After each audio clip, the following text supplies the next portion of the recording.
Shabbat Shalom, Mishpacha. This is Rabbi Simon speaking, and we are at another Sabbath, and I have some interesting teachings for you today. But before we go into the teachings, let us talk about first of all the goings on. I don't know if you heard, but there was a shooting last week in Houston, and I think it was Joel Osteen's church. Unfortunately, some woman firing shots over there, and eventually they, of course, got the whole situation under control. But it was kind of sad in a way to see that a woman goes to church and starts shoot people randomly. But it's great that God is in control, and not a large number of people didn't get hurt in a service like that. So that was that in the U.S. Lots of things happened in the East with the elections in Pakistan, and the results came out, and then allegations of rigging and everything else, that goes on. Those things carried on. Then there was, rumors of how the rigging was done, and then there was allegations and false allegations, and of course fake news. A lot of the news that was put out was entirely fake. There was areas, certain members of the parties were strong in certain areas, so they won those areas outright. And it is the first time that in Pakistan a woman has become it's like the chief minister of a province, Punjab. It's the first time. This has never happened. And the things that she said, I was very encouraged to hear a lot of the things that she said that she will do. In fact, the first thing that the government did before they even came into power, the present government, PMLN, they reduced the petrol prices and the diesel prices, and I thought that was great gesture for the people who were already kind of, suffering with high petrol prices, gas prices. It's the first thing they did, which is great. Second thing, they said that they would start changing the system, making it more electronic friendly, so that things that we take for granted in the West, things will be kind of similarly over here, done the same way, like birth certificates, car registrations, things of that nature. They will be delivered to your door instead of you having to go and queue up in offices, that kind of thing. Then there will be jobs created. I think something like 100,000 jobs to be created in the country. Small loans to be given for businesses. Housing schemes for the people who are unable to buy their first house, or maybe who kind of lack large finance. And lots of other things are going on, and making IT cities affluent with IT technology and taking the country forward. So a lot of the things that they said seems very encouraging, and I do believe that they will do that as well. So the right people are in power, and the right people will do the right job. Opposition is not only anti-state, anti-army, and they're obviously getting their deserves, put it this way, although they are more corrupt than the people they allegate to be corrupt. So that's here. We then see that the Russia and Ukraine war, Russia of course is scoring more points than Ukraine, and even though the bill was passed to give more aid to Ukraine, Ukraine isn't really winning this war. On the other hand, America and the United Kingdom, they've been attacking even, a few days ago you may have heard that they attacked Yemenite areas, and Yemen's forces, northern forces, what they call the Houthis, they have struck many ships now, American ships and British ships, and they have done extreme damage, billions of dollars worth of damage, and they have really put a dent in the industry, shipping industry. They have put a dent in Egypt's finances because they have lost $5 billion of revenue. Israel, food prices are high, things are not getting in as fast as they should, and so things are not looking good for people living in Israel today. And whether you believe it or not, United States of America and UK have already been defeated in the Red Sea. They can make all their claims they like, but the situation on the ground is different. In fact, the weapons that were supplied to the Houthi rebels that allegedly came from Iran have proven to be superior weapons, that they have been able to make all these strikes with all these so-called naval forces in the Red Sea. They're unable to stop them. They've been hitting targets left, right, and center. So if they had defective or undervalued armament, like drones, missiles, other things, then surely American equipment will be far superior, right? And so will be the British. It's actually the other way around. These two met their match, and unfortunately, a country that is not even known for any kind of power, they're not even known for being powerful people. They have actually stood up and put a dent in American sovereignty and so-called, colonialism that they try to establish with the UK. So they really, hurt them economically, and of course, when you lose billions of dollars of shipping, it does affect you. And they're trying to put a brave face. The Democrats that are in power in America are trying to put a brave face, but unfortunately, they don't have a brave face left. America's got a very bad rep at the moment in the Middle East because of what's going on. So, you got the deep state trying to establish itself, but, having a lot of problems. So that's the situation over there that I see are currently going on. Other than that, there's lots of other things going on, domestically, both in America, United Kingdom, and in the East as well. I think that a lot of the information that I have is not for public consumption. It's very private.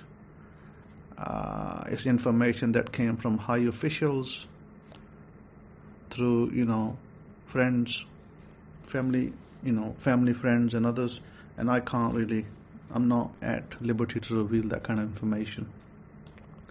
So, coming back to the Torah and God's commandments. Now, I want to go straight into this and give you some solutions for your problems. I don't want to just make this a religious lecture. I want to make it a practical lecture where you walk away with solutions to your problems, and you can be blessed by them. In the book of Deuteronomy, chapter 1, it says this, and I read from the Hidden Truths Hebraic Scrolls. Oh, and before I read it, there was a student of mine that I didn't know he's a student. He's been a student since apparently 2009. And he said he's been following me, and he's from Finland. And he believes that he's from the Israelite clans. And, I'm not doubting it. He's, Caucasian. He may well be so. And he said, I don't really speak about Finland as much. And, of course, I don't. Because Finland, as a country, does it have a lot to do with the end times? At this point in time, to me it almost appears that Finland's kind of in Europe next to Sweden and Norway, and these countries all seem to be kind of lining up with each other, with European leaders, and their stances kind of line up with each other. The only country that I found that didn't line up with these countries was a country like Hungary and some of the other countries like Hungary and Slovenia. Slovenia doesn't line up with Europe so much, even though it's a European country. They don't agree with the policies of Europe to support Ukraine, whereas Finland is, on the other hand, what can you say about Finland? What can I say about Finland biblically? It borders Russia. So that will be the question. Borders Russia, what kind of things can it get into? And Finland does support Ukraine humanitarianly, giving them, this year in January, they allocated 576 million euros for humanitarian assistance. And does that then show you Finland also issues defense materials to Ukraine? I think that's Finland's mistake, to give them defense materials, meaning supplying weapons. So Finland is in the middle of supplying weapons to countries like Ukraine, even though you and I both know that the war in Ukraine is not about Ukraine being right or Russia being wrong. It's a totally different kind of war.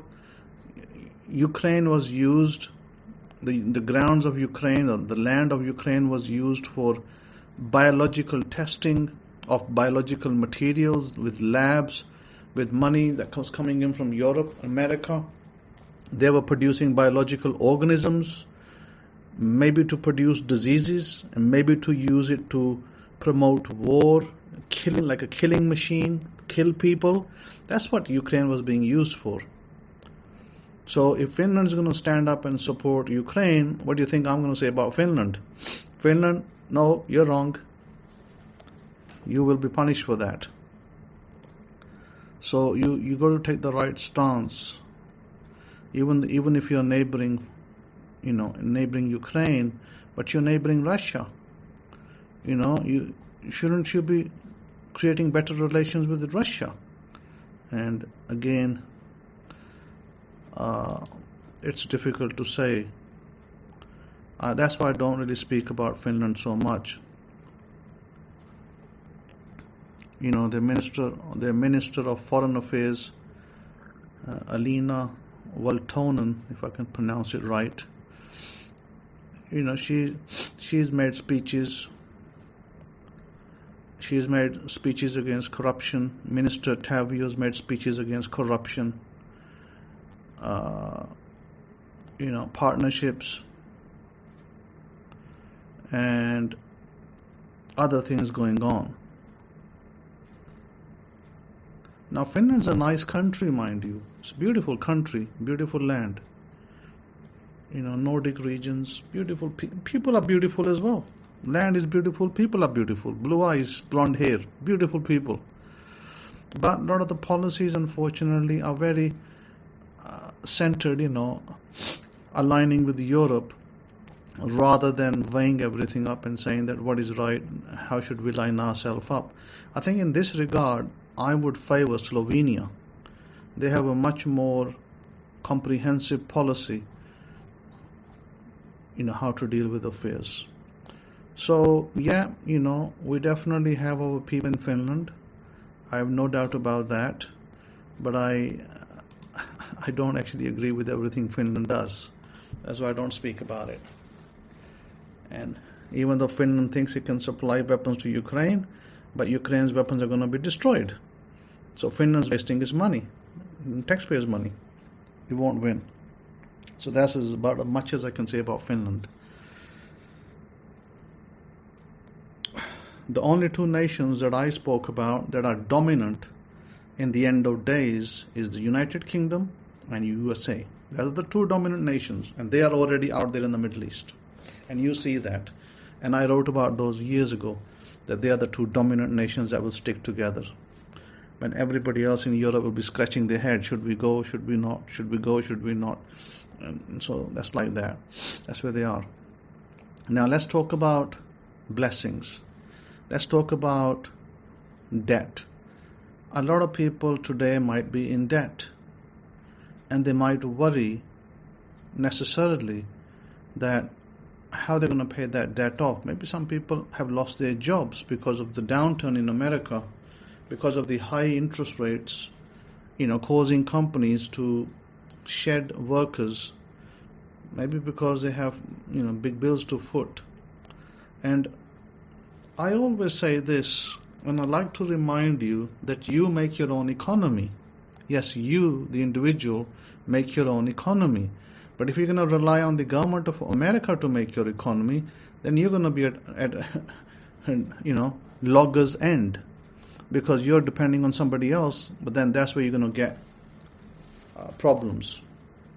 We are told in Deuteronomy 28, and it shall come to pass, if you shall listen carefully to the voice of Yahoshua your power, to guard and to do all his commandments, which I command you this day, that Yahoshua your power will elevate you high above all nations of the world.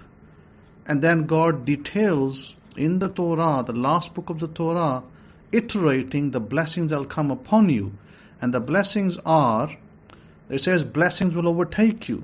It says that you'll be blessed in the city and outside the city. You'll be blessed in the field. You'll be blessed in the fruit of your body, your children, fruit of your ground, your businesses, fruit of your cattle, your cows. In other words, your businesses will flourish. Blessed shall you be your basket, means your bank accounts will have money. Blessed shall you be when you come in, and blessed will you be when you go out. And your enemies will not be able to stand against you. Now you ask, well, you may ask that, hey, but I'm struggling.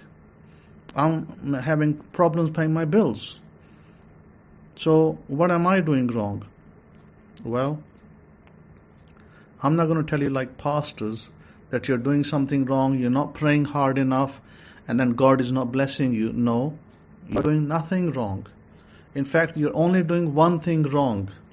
One thing. You have a problem in your belief system. What does that mean? It means that if you really believed God, if you really believed God, then I'm not saying that you won't be in debt, because a lot of the times we take debt deliberately because we want to, not because we have to, because we want to.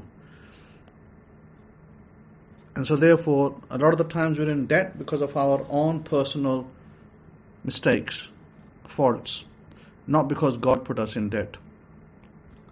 So you may ask, well, Rabbi, Cohen, how is it that, I'm at fault, and why is my belief system at fault? The reason is very simple.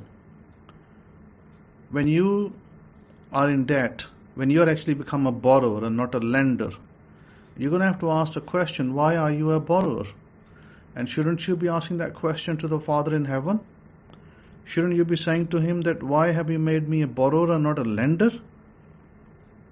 And then shouldn't you be challenging the statement that your promises to God, when you tell God that you promise me, you promise Abraham's sons and daughters that you will bless me, you multiply my seed, you'll multiply me.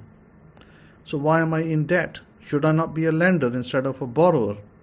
And then you need to challenge that statement. And the way you challenge that statement is when you wake up in the morning. When you get up in the morning to pray, then you face the Father in heaven, when you face towards the heaven, or when you face towards Jerusalem and pray, then you ask that question to God and say, well, you promised me that I will be a lender. Why am I a borrower? So change the situation. Make me a lender and not a borrower. And bless my basket. bless me as I go out of the city and I come back into the city and fulfill your promises. And what you do is you say to God that you invoke God in Abraham's name. In other words, you say, by the promises that you made to Abraham, I want you to uphold those promises. The promises that you made to Abraham, I want you to uphold those promises. And here is a little technique that will cause God to hear you and do something for you and bless you. And that is this. Always when you want to get something, invoke Abraham's name. Abraham, Isaac, Jacob. The foremost, Abraham. Invoke his name. And say, just as you promised Abraham, if you refer to God as Father, Abba, maybe just God, maybe Lord, however you address God and you say, Lord or Father, you promised my father Abraham that you will bless him and his children. And so therefore I implore you. You don't request, you implore. I implore you that you bless me and that you will unleash those blessings upon me that you promised my father Abraham and my father Isaac and Jacob. You implore God. You invoke those blessings. And you say that I want to invoke those blessings upon me. And you bless yourself every day. Yeah, remember what I told you? Cold shower. Oh yeah, cold shower. Oh, but it's so cold, Rabbi. How am I going to get under the shower? Listen, I get under the shower. Cold shower every morning myself. So you better be getting under the cold shower. Because when you come out of that cold shower and you reset, and then you sit and pray to God, and you say to God what I just told you, God will open up the windows of heaven.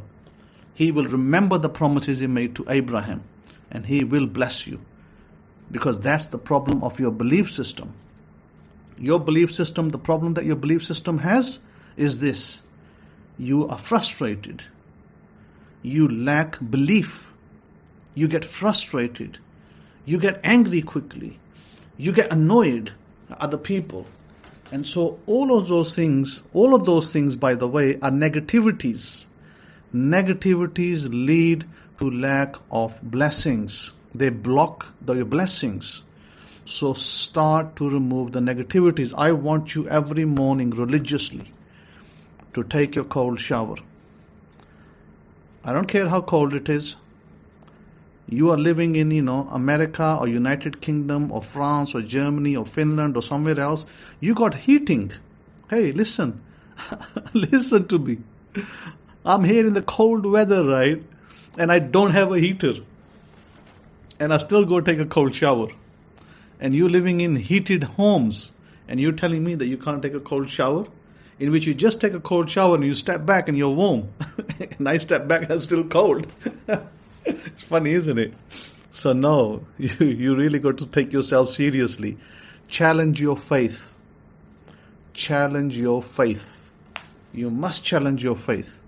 And you must do what I'm telling you. Because look what it says here in Deuteronomy 28. It says, if you shall listen carefully to the voice of Yud-Heh-Wah-Heh. Who is the voice of Yud-Heh-Wah-Heh? And how do you listen to that voice? It's through your ear. Do you know what the ear represents in the Bible? It represents the priesthood. So who is the voice? The priests, the Kohen. They are the voice of God. Me. You got to listen to my voice. If I can get under the cold shower, you better get under the cold shower. Yep, it's cold. My goodness, it's uncomfortable. For that 1 minute is like a mountain dropped on you. It's really cold. But no, you got to get under it. Because we want those blessings from God. We want to invoke those blessings from God. And every day. Remember I told you many moons ago that bless yourself every day. And when you go to bed at night, thank God for at least, if you can't think of many things, at least thank God for 3 things that happened that day. Okay, you might say, well, what are those 3 things? Okay, very, very easy. First thing, you thank God for the food you ate today. You thank God for the clothes you're wearing today. You thank God for the roof over your head. That's 3 things. Easy. And maybe, most of you that are employed or in businesses, you can do further, more than 3. You can thank God for the, material blessings, for the car that you drive, for the, for the home that you live in, for the job that you do, for the money that comes in to pay your bills. All of that, you should be thanking God for that. So now let's start to multiply 3 to 6, 6 to 9, and 9 to 10. 10 things. Think of 10 things that you can thank God for every night before you go to sleep. That should be your daily task at night. And when you wake up in the morning, I've given you the cold shower. I've also given you Tony Robbins' priming. I want you to run that priming every morning. Run that priming every morning. Now, I think it was Evans Carmichaels. He said this I heard in a clip.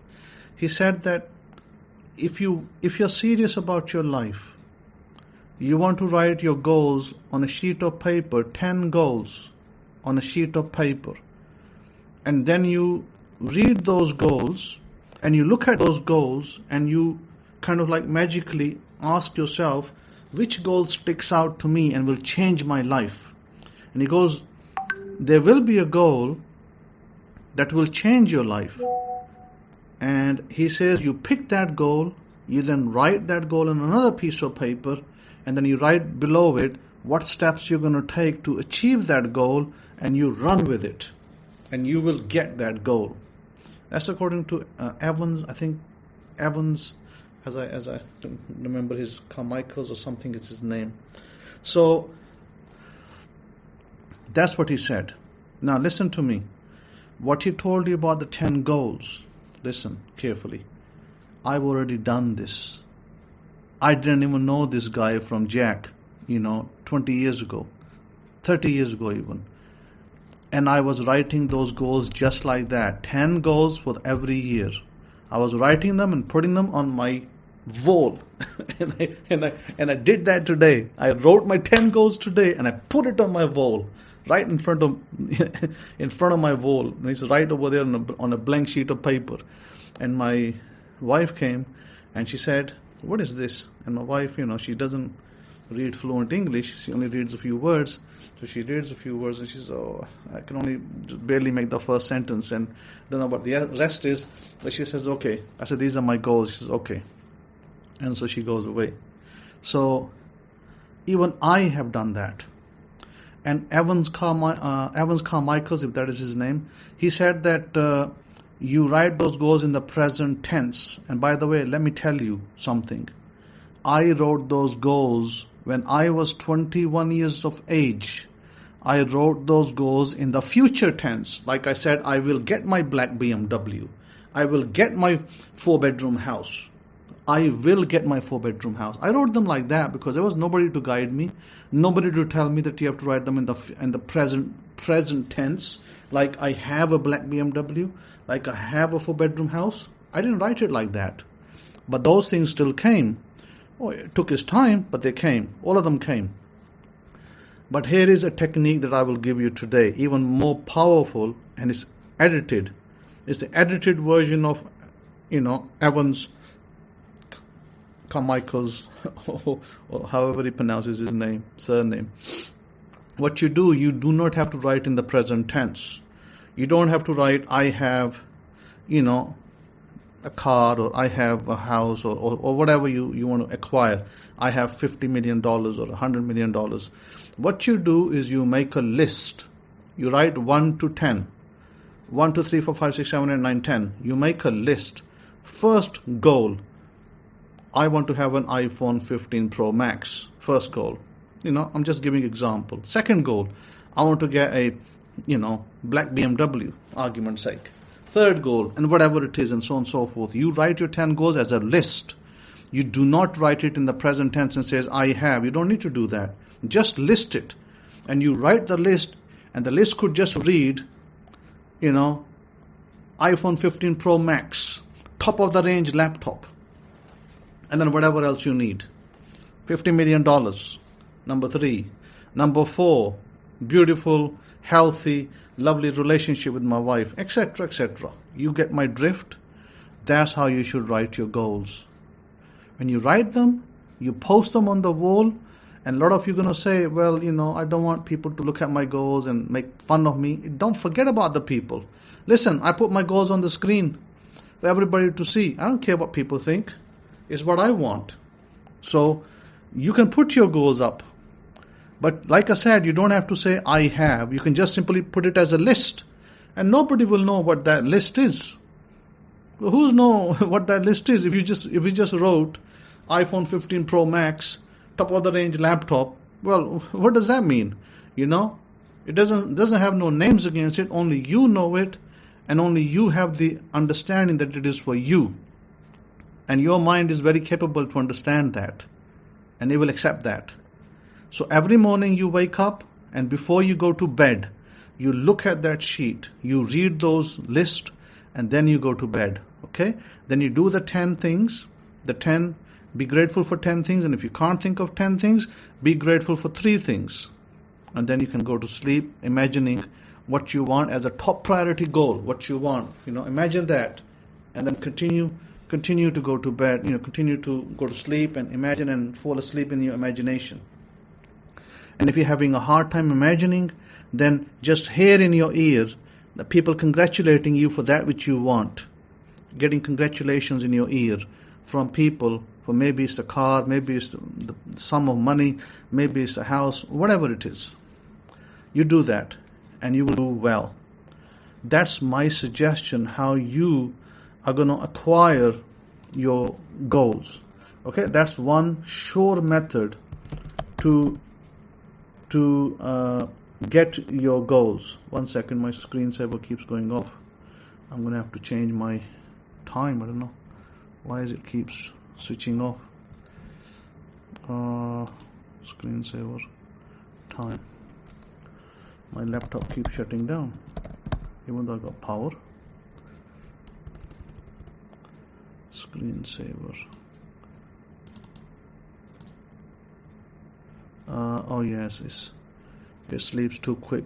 5 minutes. No, let's make it 20 minutes. Okay, so that's how you're going to do it. Okay, now let me give you another method. So you're going to write your list, you're going to do all of that. And what's the other method? Here's the other one. What if you need urgent money? What do? Here's what you do for urgent money. There are 2 numbers, and the first number that I'm going to give you for urgent money that you write on the left, on your left arm. Okay, it is a number 520-7418. Again, 520-7418 on your left body part, arm or leg. The other number that you write is a number 8, 9 and a 7. That 897, you write it under your thumb. Under your thumb, that little mound that you have, the mound of Mars they call, you write that 897 over there, and it will bring in blessings, abundance, money, wealth. It will start to roll it in. And the number 520 I gave you earlier, it will bring unexpected money from any source. That's 2 things. These numbers have power. Okay, they are powerful. They're powerful numbers. And let me give you another number. If you are in business, like if you getting clients, maybe you sell something and you want more sales. You're getting clients, you want more clients. Whatever you do, you write the number 15, 15, and you circle it on your hand. And by the way, it doesn't need to be written with a green pen. Write it with a blue pen. Just a blue pen, number 15, a blue pen, and then you write that number 897, and the same blue pen to write 520-7418. You will start to see money rolling in. That these are very powerful numbers. So apply them, run with them, and they will assist you. But remember, the technique I gave you follow that technique. When you invoke something in Abraham's name, it will be given to you. Okay, let me give you an example. A little prayer. When you wake up in the morning, then you want to pray, or you doing your prayer, whatever Psalms that you read, whatever Bible portions that you decide to read, and then you want to close your prayer, then you always say that I bless Abraham my father and his children forever and ever. Okay? Always. I bless Abraham my father and his children forever and ever. This is a very powerful blessing that has a direct consequent effect on you to bless you. So remember to do that. The other thing I'll encourage you, one of my older teachings, get a 108 beads and start to chant Gimel. Gimel, Gimel, Gimel, Gimel, Gimel, Gimel. I want you to chant that twice, 108 times 2. So please do that every day religiously, because Gimel is very powerful. Gimel is the character of Hebrew. It is very powerful, and it can make you abundant. It can bring wealth for you, but you need to do it religiously. I think a lot of people forget, they don't do it.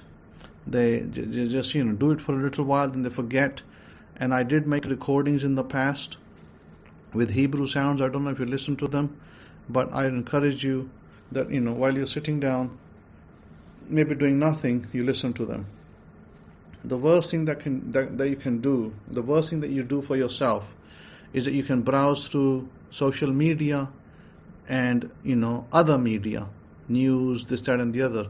And what happens is that takes you away from focusing on yourself, and it can have a negative impact on you. So try and cut social media out. I know it's not easy to cut all of it. I'm not saying cut 100%, but try to cut away maybe 90% of social media.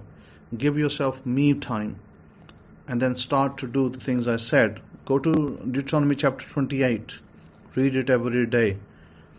And read it in the affirmative. How do you read it? Well, let me tell you how you read it.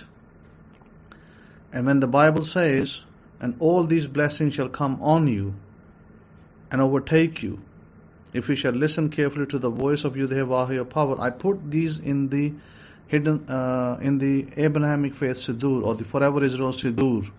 If you don't have the Siddur, then you need to internalize these blessings to yourself. And instead of saying, blessed shall you be, you turn this around to, blessed shall I be in the city, and blessed shall I be in the field, and blessed shall I be in the fruit of my body, and blessed shall I be in the cattle, the calves of my herds, and the flocks of my sheep. So everything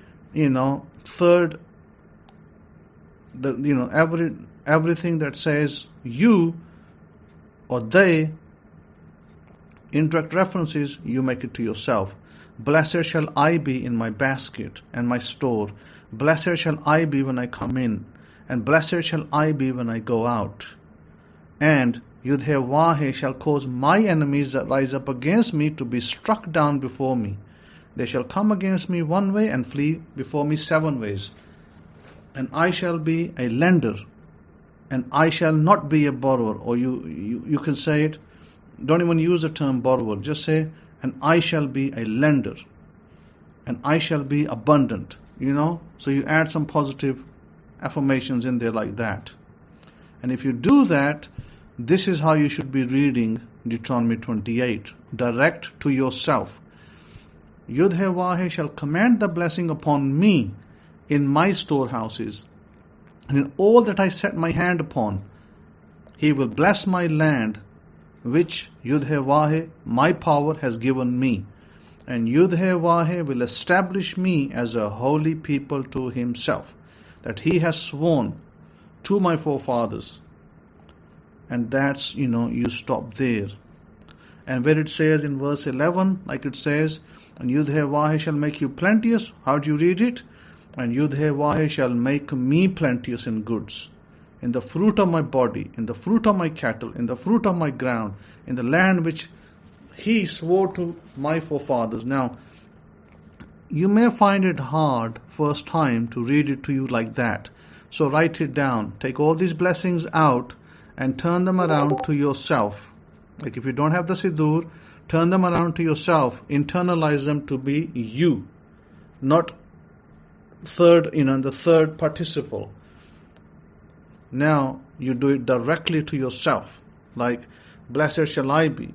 Blessed, Yud-Heh-Vah-Heh will establish me. Yud-Heh-Vah-Heh will bless me, etc., etc. So do that. That's another technique in which you write.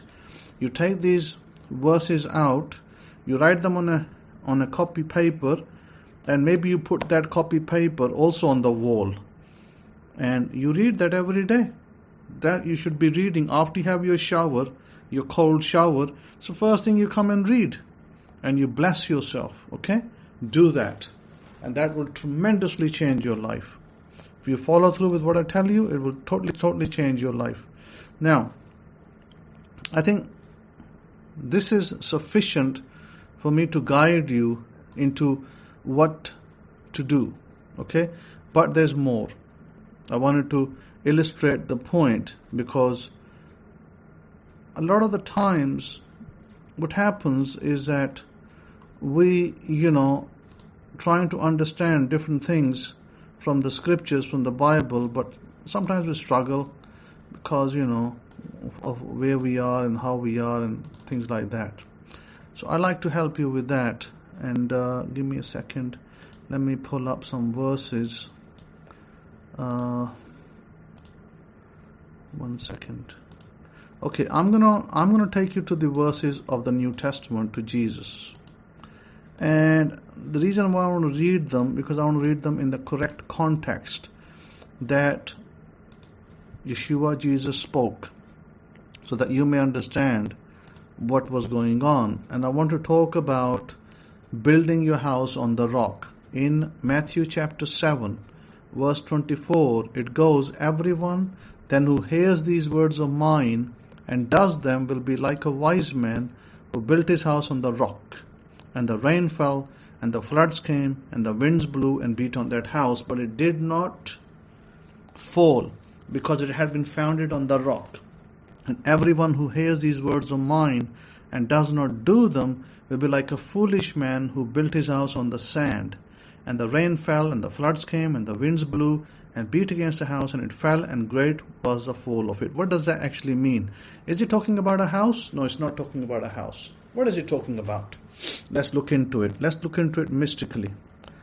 Everyone who hears these words of mine, Jesus here is talking to his disciples, people that read the Bible. If you consider yourselves a kind of disciple, kind of student, trying to understand the words that God gave. Because remember, Jesus was teaching Torah. He wasn't teaching Christianity. So let's go to that part. He says, "Everyone who hears these words of mine and does them will be like a wise man who built his house on the rock." Well, what is the rock?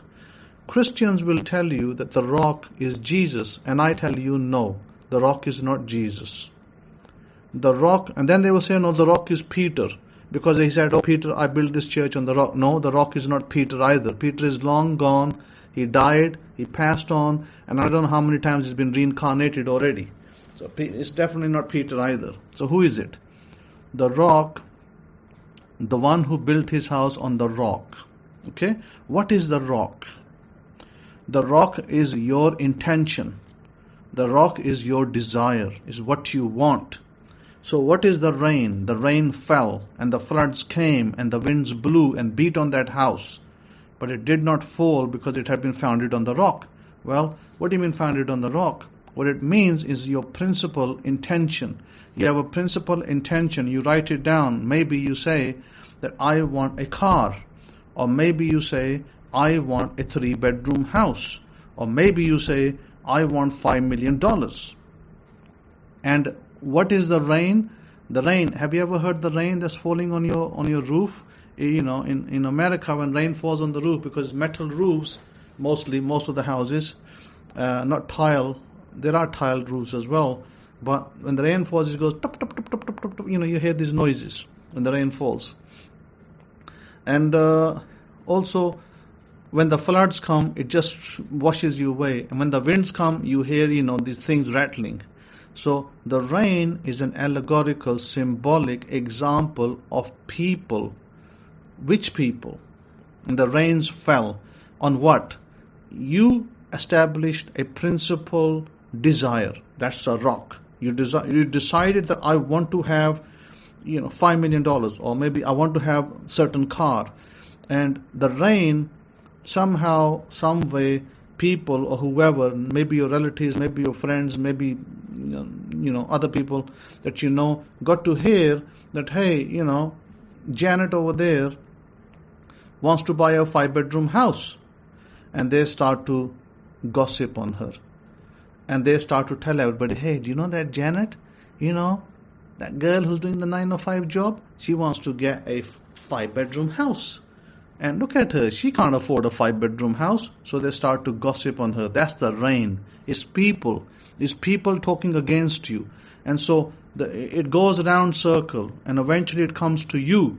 And you find out through a friend of a friend of a friend that somebody out there is making these negative comments about you, that you want a 5-bedroom house, or you want a certain car, or you want a sum of money, or you want a certain job, and that why you can't have it. That's the rain, by the way, rain falling. What's the floods? Well, the floods is again similar to people. It is people. All these 3 allegories are people. Floods are people as well. Floods could be a majority of the family. Majority of the family finds out that you want to do something, you want to be successful, but they are against you. Okay? And what's the wind? Well, when the wind comes, right, the wind are people as well. When the wind comes, it blew and beat on that house. What's the house I was trying to build on the rock? Well, what's the rock? The rock is your principal desire. It already happened to me, so I know. When I wanted to establish in a high job back in UK, and I was, studying, and I was doing things, and I was, every day going to study, and my family members, others people around me in the family, aunties, uncles, cousins, different people, when they heard of it, then the rain started to fall. Gossip. Oh, he can't get there. Oh, he's not capable. Oh, he's, past his age. He's already 21. How can he go to school? That was the rain. Then the floods came. What was a flood? Oh, the gossip went over to other countries, to my other family parts of my family. They got to hear of it, and they're all talking about it, and they're all coming against me. Families in the UK coming against me, families in Pakistan coming against me, talking bad about me. Then the winds. Well, what's the winds? Winds blew and beat on that house. Winds are also people. These are all different kinds of people. Different kinds of people come against you. So different kinds. Maybe these are neighbors. Maybe these are people that live in the city and you don't even know them, and they're talking about you, and they're beating up on your desire. And they're talking about your desire. Oh, that person over there, he wants to do this, but is he going to able to do this? And it's just gossip all around. Rain falling, floods coming, winds blowing. It's all gossip all around. It's people. It's negativity. It's total negativity. But it says the house. It says because the house did not fall because it was builded on the rock, but not on Jesus. Well, what is Jesus? Well, let's take Jesus on a mystical level. If Jesus is the Word of God, okay? If Jesus is the Word of God, or if He's the Son of God, and Jesus Himself says, I and the Father are one, but the Father is greater. So what is Jesus? Jesus is your intention. Jesus is your imagination. So if Jesus is your imagination, you through Jesus will imagine, because Jesus is imagination, right? He's the Word of God. He's the Word. So He's going to make it happen for you. So Jesus is your imagination. And what does Jesus say? My Father is greater than I. In other words, what part of your brain is going to bring that to pass? It's not your conscious mind, it's your subconscious mind. So Jesus, your imagination, is now working in the subconscious level and is going to bring it to pass. So as long as you are strong, as long as you are firm, as long as you are determined That means you don't care about the rain, you don't care about the floods, you don't care about the rain, the gossip, the floods, the family coming against you, the winds, the neighbors, the outsiders coming against you. You will not stumble. Your house will stand. In other words, your principal intention will stand, and you will get what you want. That's what this whole thing is about. When you do that, then you will not fall. Why? Because you build your foundation on a rock. What is the rock? Your determination to succeed, your determination to produce the desire that you wanted. That is the rock. That is the rock. It's your intention. It's your rock solid faithfulness. It's your rock solid loyalty. It's your rock solid discipline. That discipline that you have of, even though everybody's talking against you, you still go to school. Everybody's talking against you, you still study. Everybody's talking against you, failing your exams, you still go and do your exams and you pass them. That is what I'm talking about. That is this building your house on the rock. So if you do that, you will not fail. Then Jesus gives another analogy. Jesus gives another analogy of I never knew you. He says, not everyone who says to me, Lord, Lord, will enter the kingdom of heaven, but the one who does the will of my Father who is in heaven. Okay, so what does that mean? Well, here it is in simple terms. Lord, Lord will enter the... In other words, he says, those that say to me, Lord, Lord, not everyone who says to me, Lord, Lord, will enter the kingdom of heaven. Okay, it means that everybody can have a desire. Everybody can have a desire, but not everybody will see it happening for them. They will not see the fruit of it. In other words, you can say, I want to have $500,000 or $5 million, that some of you will not get it. You may ask why? Yeah, why will you not get it? Because it says, because even though you say, Lord, Lord, even though you imagine, but you still won't be able to enter the kingdom of heaven. Well, what is this kingdom of heaven? The kingdom of heaven is within you. It's your subconscious. Is under your consciousness. It's basically you as a conscious being outside of your body. Your consciousness, you as a conscious being, are the kingdom of heaven. Consciousness is God. Okay, consciousness can operate through the subconscious mind. So, if you want to enter the kingdom of heaven, you have to penetrate the subconscious. And why would you fail? Even though it says you say Lord, Lord, means that those people who do it half-heartedly, those people who do this half-heartedly, they will not succeed and get into the kingdom of heaven, because you've got to be determined. Remember I spoke about discipline, loyalty, faithfulness. You've got to do it through determination. You will not give up because a neighbor spoke against you. The floods coming against you, the winds because your relatives coming against you, the gossip, the rain falling on you. So it says that, but the one who does the will of my Father who is in heaven. So what is the Father's will? What did I just read to you in Deuteronomy 28? That's the Father's will. He wants to bless you. The Father's will is to bless you. So what is the Father's will? Is to bless you. And what is your will? To be blessed. But what does the Father require of you? Your Father already told you in Deuteronomy 28. What does He want from you? He wants from you purity. He wants from you loyalty. He wants from you to listen to the voice of God. What is the voice of God? Your Kohanim, the priesthood. He wants you to listen to the priest. He wants you to do the commandments. What are the commandments? Well, the Sabbaths. What are the commandments? The festivals. What are the commandments? The tithing. What are the commandments? The zadaqah. What are the commandments? Doing good deeds. What are the commandments? Being good. That are the commandments. So all of those things that you do and you be faithful, God will deliver. You will enter the kingdom of heaven. What's the kingdom of heaven? It's your imagination. You will enter it for sure. So be sincere. Be sure. I have given you a lot of stuff today to think about and to operate in. If you think about it and you put it to operation, what I'm telling you, there is nothing in this world that can stop you from being successful.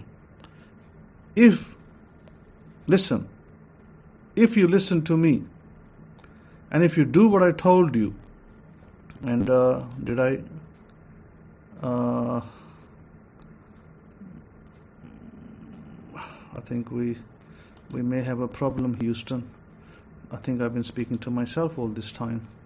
Doesn't look like it got recorded. Well, it is actually being recorded. It's okay. It was the other one. So do these things that I told you. Do these things and listen to this lecture maybe 2 times, maybe 3, maybe 5 times. Listen to it. Follow through the instructions. Do the instructions, and I guarantee you that you will meet every desire that you have. That $5 million that looked so far away, that, whatever way God uses to bring it to you, maybe you want a lottery jackpot, maybe you want something else, maybe you want a house, maybe you want a car, and of course it's normal to have those things. God will find the means to give you the money to bring those things in. You don't need to worry how. You just need to be faithful, apply the techniques, be faithful, be loyal, be disciplined. They will come to you. Rest assured, they will come to you. You will get tremendously blessed. So please follow through with the instructions that I have given you so that God will bless you tremendously. Don't be disheartened. Don't be frustrated. Don't be angry, because they are only becoming resistances to your manifestation, to your desire. When you stop doing those things and you start applying the things I'm telling you, your things are going to start flowing in smoothly.